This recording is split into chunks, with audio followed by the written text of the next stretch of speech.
Baik, kembali di Prime Time News, kita akan lanjutkan perbincangan dengan Wakil Presiden Republik Indonesia Yusuf Kala. Pak JK masih bergabung?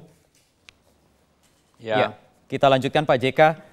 Pertanyaannya sekarang adalah persepsi yang muncul di publik adalah ada semacam atau persepsi intervensi begitu Pak di tengah proses hukum yang masih berlangsung. Apakah ini bukannya akan menimbulkan kegaduhan baru lagi atau kegaduhan lainnya lagi Pak JK?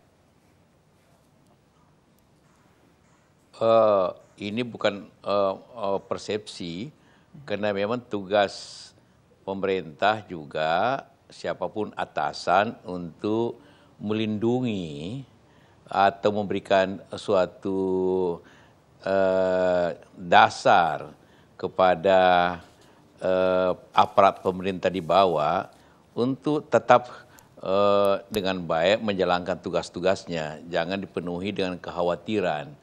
Karena juga kalau itu persepsinya, maka tanpa itu maka seluruh aparat pemerintah nanti penuh dengan ketakutan, tidak berjalan apa-apa. Tugas itu kita harus memakai pedoman praduga tidak bersalah. Karena itu pemerintah dalam ini menjaga aparat itu tetap berpegang kepada praduga tidak bersalah. Selama tidak bersalah, ya atasan wajib untuk memberikan perlindungan kepada bawahannya, stafnya.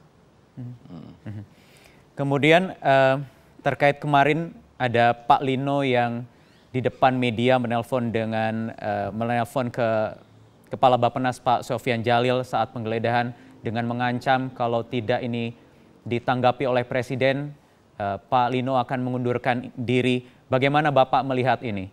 Melihat yang berkembang itu di media?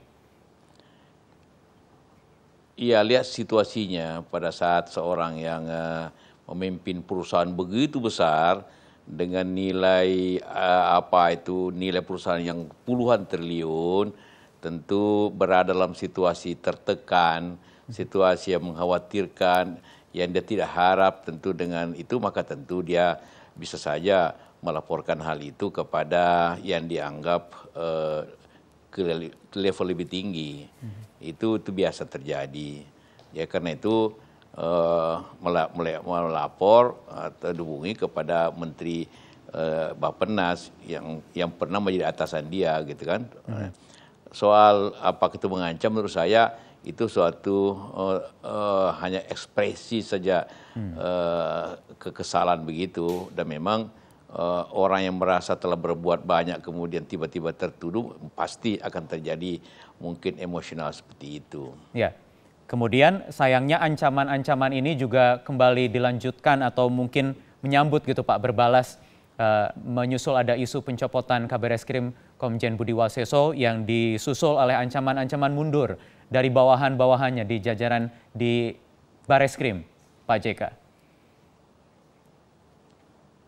Ya saya tidak tahu itu apakah ancaman, biasa mungkin juga di mana-mana juga ada namanya spirit the courts. Tapi itu kan setelah tenang biasanya juga itu akan difahami bahwa juga ya sama-sama memberikan mungkin masalah-masalah emosi sesaat, yang mudah-mudahan tidak dimaknai sebagai suatu hal yang mengkhawatirkan. Baik. Terakhir Pak JK, jadi sekali lagi tidak ada perintah atau mungkin kemarin karena ada statement juga yang keluar dari lingkungan istana, sekali lagi harus saya ulang, dan juga ada Kapolri yang dipanggil dan lain-lain sebagainya, ini menyusul ada isu pencopotan Kabar Eskrim, Pak JK. Ya kalau saya kira tidak pernah dibicarakan, Presiden tidak pernah dalam kondisi apapun memerintahkan mencopot seseorang atau apapun, bahwa kalau terjadi sesuatu mutasi tour of duty di lingkungan suatu instansi termasuk kepolisian, saya kira itu hal-hal biasa dalam instansi, tidak perlu kita terlalu mengambil itu sebagai suatu hal yang sangat istimewa, tapi dianggap sebagai rutinitas seorang pejabat harus untuk kalau terjadi tour of duty atau apa itu biasa saja dalam satu instansi. Ya, dan sayangnya ada pihak-pihak, apakah Anda melihat begitu dan menyeretnya ini ke ranah politik Pak JK? Anda melihatnya seperti itu? ya pro kontra sesuatu itu kan dalam alam kita itu sering terjadi. Dan itulah kebebasan mempunyai pendapat dalam negara demokrasi begini. Walaupun juga kita pahami sikap masing-masing. Baik. Baik, terima kasih atas waktunya di Prime Time News malam hari ini. Wakil Presiden Republik Indonesia Yusuf Kala. Terima kasih Bapak sekali lagi atas waktunya malam hari ini.